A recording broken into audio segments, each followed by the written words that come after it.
இன்றைக்கி சேமியா வச்சு நம்மளுடைய சேனலில் ஒரு ரெசிபி வந்து செய்யலாம். இந்த ரெசிபி வந்து காலையிலையும் செய்யலாம், நைட்டும் செஞ்சுக்கலாம், இல்லை ஈவினிங் ஸ்நாக்ஸாகவும் நம்ம செஞ்சுக்கலாம். வாங்க எப்படி செய்கிறது வந்து பார்த்துடலாம். நம்ம ஃபஸ்ட்டு சேமியாவை வந்து வேக வைக்கணும். அதனால் நம்ம தண்ணியை கொதிக்க வச்சிடலாம்.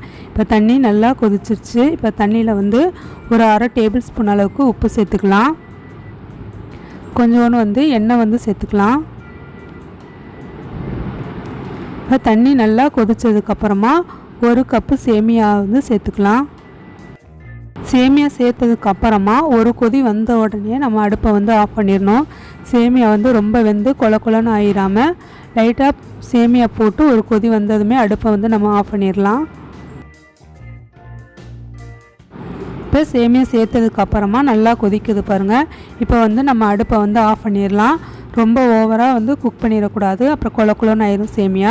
இப்போ வந்து அடுப்பை ஆஃப் பண்ணிவிட்டு இப்போ நம்ம தண்ணி எல்லாத்தையும் வடிகட்டி எடுத்துடலாம்.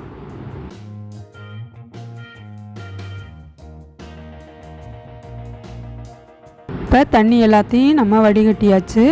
இப்போ வந்து கொஞ்சோண்டு பச்சை தண்ணி ஊற்றி நம்ம இதை வந்து ஒரு தடவை கழுவிடலாம். அப்போனா தான் அந்த கொல கொலன்னு ஆகாமல் இருக்கும். இப்போ பச்சை தண்ணி ஊற்றி நல்லா இப்போ கழுவி எடுத்தாச்சு. இப்போ தண்ணி எல்லாத்தையும் சுத்தமாக வடிகட்டினதுக்கப்புறமா ஒரு கிண்ணத்தில் சேர்த்துடலாம். இப்போ நம்ம வடிகட்டி வச்சுருந்த சேமியா கூட 2 முட்டை வந்து சேர்த்துக்கலாம்.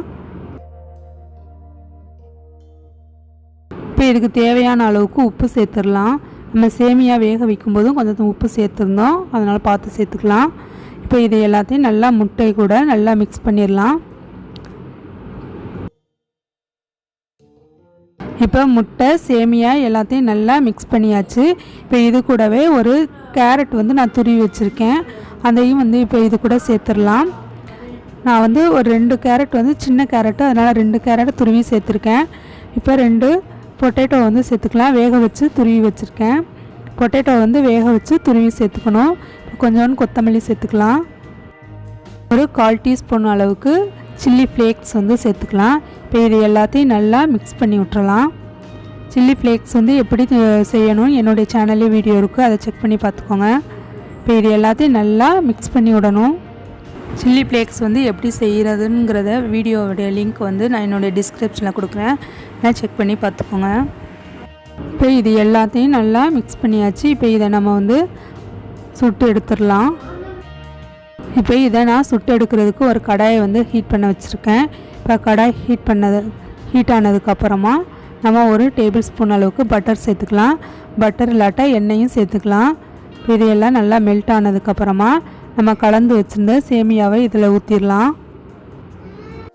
இப்போ நம்ம கலந்து வச்சுருந்த சேமியாவை ஒரு தடவை நல்லா மிக்ஸ் பண்ணி விட்டுட்டு இப்போ இதை தோசை மாதிரி நல்லா ஊற்றிடலாம்.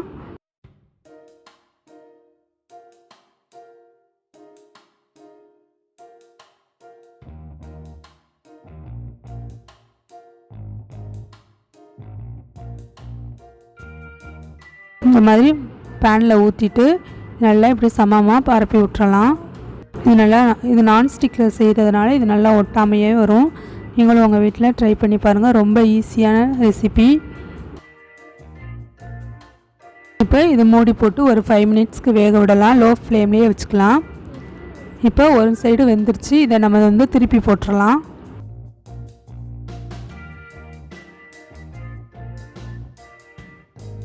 இப்போ இதை திருப்பி போட்டாச்சு.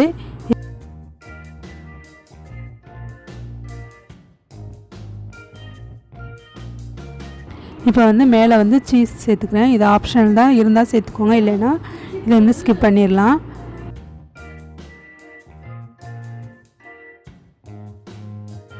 நம்ம இப்போ கட் பண்ணி வச்சுருந்த ரவுண்டான வெங்காயம், தக்காளி, ஸ்வீட் கார்ன் இருந்தால் ஸ்வீட் கார்ன், கேப்சிகம் இருந்தால் கேப்சிகம், நம்மக்கிட்ட என்ன காய்கறி இருக்கோ அதை எல்லாத்தையும் நம்ம சேர்த்துக்கலாம்.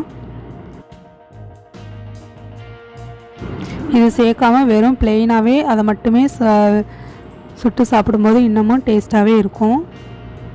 இது வந்து குழந்தைங்களுக்கு கொடுக்கும்போது இந்த மாதிரி செஞ்சு கொடுத்தா அவங்க விரும்பி சாப்பிடுவாங்க.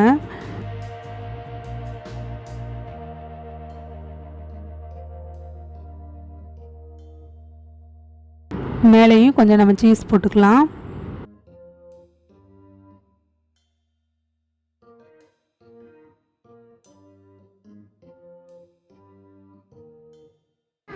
சீஸ் ஸ்லைஸ் இருந்தாலும் அதையும் நம்ம வந்து சேர்த்துக்கலாம். இது கூடவே கொஞ்சம் சில்லி ஃப்ளேக்ஸும் மேலே வந்து சில்லியும் தூவிக்கிறேன். இப்போ இதை வந்து மூடி வச்சு ஒரு 5 மினிட்ஸ் வந்து லோ ஃப்ளேமில் வேக வைக்கலாம். இப்போ நம்ம எம்மியான ரெசிபி வந்து தயாராகிடுச்சு.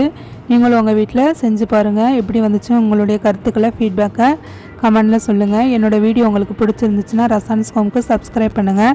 கூடவே பெல் ஐக்கானை கிளிக் பண்ணி ஆளுங்கிறத கொடுத்துக்கோங்க. அப்போனா தான் நான் போடுற வீடியோ உங்களுக்கு உடனுக்குடன் நோட்டிஃபிகேஷனில் வரும். என்னோடய வீடியோ நீங்கள் மிஸ் பண்ணாமல் பார்த்துக்கலாம்.